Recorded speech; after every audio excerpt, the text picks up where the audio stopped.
He would not give in to Anton's demands or cruelty. He only wished his parents didn't have to watch, a thought only proven a second later as Hiccup and Astrid both gave a shout of terror. No. Please no. Finn. Surprisingly the soldiers again, Finn whirled around and faced them, struggling 5 paces away. Don't you give in. Astrid's eyes were wild, a mother already grieving the loss of one child. Her lips trembled, her arms outstretched to him. Please, please let me know. Hiccup looked nothing short of distraught. Brandine, please, I'll give you anything, take me. Brandine shook his head. Tell me where the slaves are, then. Tell me where Darin is. I. Hiccup's chest was heaving as he stared between him and Finn. You don't know. Brandine said. Your kids don't trust you with important things. No, Hiccup whispered, his face going rapidly pale. Dad. If they wanted you in on their most important secrets they would have told you. Please. Dad. Hiccup's eyes leveled with Finn's. They were etched with such pain. Suddenly Finn understood every fear, every hard day, every time his parents were hard on him. Why they pushed him to be better. Why they had such high hopes and such deep fears. That inner calm could not be shaken, even now. But the deepest part of his heart ached as he said, "It's not your fault." Hiccup's expression broke and he shook his head. "Stop it." Finn shook his head. "Mom. It is not your fault." Tears streaked down Astrid's face and she shook her head. "It's okay," Finn said as he was yanked back by the men. "Don't yield." His parents were pushed to their knees in front of their village, whose cries began to rise in protest. Astrid clung to Hiccup, while he only had eyes for his son. It was like watching someone live out their worst nightmare. Faces blurred before him as Finn turned away. Thousands of eyes were on him. Genevieve shouted his name, a wail of grief that cut through his resolve for only a moment. He wished he could spare her this. He thought of all his friends now, who were also present. Thorin, Helga, Thuggery, Tarin, Morgan, Alton and Inga. Eric. The council, who had watched him grow. The young who admired him and the old who taught him. All of them blurred together. Burke, his people, now bearing witness to his destruction. Or so they thought. As his hands were yanked upward and the rope looped through a hook hammered into the post, he remembered every face. Every name. Every crime of Brandine's, Anton's, Jarvan's, and more. He would not yield. Footsteps echoed on the planks and then a hand grabbed him by the back of his collar. There was a slight pull and then the tear of material. Then the back of his shirt was torn right down the middle, exposing his scarred back for all to see. Finn closed his eyes, not giving the shame an inch as many of his people gasped. Genevieve and Astrid were weeping, as were others. In case anyone had any doubts as to where you truly belong. Brandine hissed in his ear. I'm going to enjoy this. Finn said nothing, only breathed. He wouldn't give Brandine the satisfaction of a snide remark. And despite the calm and his tempered rage, memories of Rattri's cane began to rise to the forefront of his mind. Your beloved fearless Finn is a liar and a thief. Brandine said, his voice echoing across the village. A slave can never be freed. And in this new world to come, this will be punished severely. Take note as this will be the fate of anyone who thinks they can run. But take heart, if Finn reveals the location of the slaves he stole, we might be willing to spare his life. Finn clenched his teeth. If they wanted to make him a martyr, so be it. Burke would never be beaten or cowed. Not like this. He would not yield. Another set of footsteps echoed on the planks and stopped just behind him. From the corner of his eye he saw something long and black dragged along the planks. He looked away, forcing himself not to think. And then a finger touched his spine, right over one of the deeper scars that had taken far longer to heal than others. Against his will, Finn's body tensed. I see I am not the first artist to paint this canvas. Anton said softly, so only Finn could hear. Because I am merciful, I will give you one final chance. He pressed his finger hard into the muscle of Finn's shoulder. Where are they? Ask me that again, Finn said in a low voice. And I will paint these planks with you. Anton gave a low laugh. I'd like to see you try. And then he pulled away a few paces, his boots echoing in the silence. The crowd had gone quiet, holding its breath. He was glad he couldn't see their faces. He couldn't protect anyone from this. Nonetheless he would not yield. Not now, not ever. And yet despite himself, his breath began to quicken in anticipation for the first strike. The inevitable. There was a deep intake of breath and then a blinding flash of pain shot across his senses, momentarily blinding him. He clenched his jaw and bore down on the pain, but refused to make a sound. Perhaps worse were the cries of his people, finally breaking the silence. The second strike was nearly as blinding. The third had him panting through his teeth. Anton was giving this everything he had, as he knew the evil man would. Rattray's cane had been nothing, borne only by the misplaced fury of a weak, bitter old man. Anton was a calculating force who had honed his skills down to a science with precise aim and strength. But he would not yield. Not for Anton. Not for Brandine. Not to death. His back was throbbing, but he pushed it aside. Only the next strike overlapped the first and it was harder to hold back any sound. He thought of Genevieve, taken from him and sold for a bride price on the eve of their wedding night. Suddenly the pain felt hollow. Good. He thought of Adriana, kind and compassionate from the day she was born, whom life deigned to be weak and a worthy victim, who chose life and happiness instead. Who never yielded when it mattered most. Another strike. Good. He thought of his parents, who had been put through every test a person could endure for their children. Heartaches, heartbreaks, kidnappings, sudden deaths, runaways, rebellious children and above all so many beautiful years, to be finished like this, weeping in the dirt as their only remaining child was beaten before their eyes. Finn grit his teeth in rage at the next strike. He would not yield. He thought of Eric, who was tortured for Darren's location. He thought of Morgan, whose husband and best friend had died without saying goodbye. He thought of Taryn, who was carrying the only precious thing left of her husband, his friend Cliff, whose antics and stupid jokes made Finn's life bright and somehow more sane. He thought of his family back on Jut, whether dead or alive he didn't know, but who had accepted him despite his flaws and the dangers. Who had entrusted to him their sweet daughter and sister. He thought of Darren, who was the best of them. The purest. A sweet gift to a small family who had known such tragedies and loss.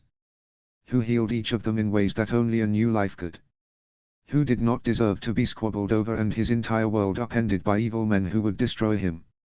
Every strike became a face, became a reason and a motivation. Until his people were wailing behind him, until he was heaving with breath and pain, until the belt of his trousers became wet with what he suspected was blood. He would not yield. And yet Anton didn't seem keen on yielding either. It was a battle of wills now, to see who could outlast the other. Already Finn could hear Anton's breath heaving out of him, panting between strikes. He couldn't last forever. But neither could Finn. No, I will not yield. A growl of frustration cut through the din and a sudden pounding echoed in his ears.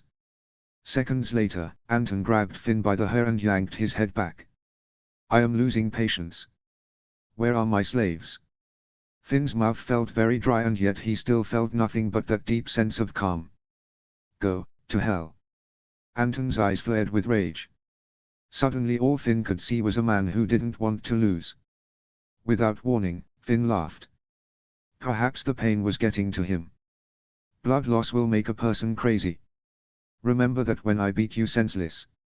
Anton stalked away and Finn dropped his head to the pole. I will not yield. Another breath and then another strike. Flecks of blood splattered the ground at his boots. I will not yield. Finn hissed, gritting his teeth. Another. And another. Tears slipped down his face but he forced the words out again. I will not yield. Stop saying that. Anton erupted and struck again. This time it was enough to drop him to his knees, a scream nearly clawing its way up his throat at the painful stretch of his arms against the wounds. He grit his teeth against it but it was no use. He buried his face against the pole and tried to breathe. His vision quaked. No. Stay awake. Finn. Finn. The female shriek was hard to place, but it shook him awake. He searched the crowd, the faces staring up at him, white-faced and horrified.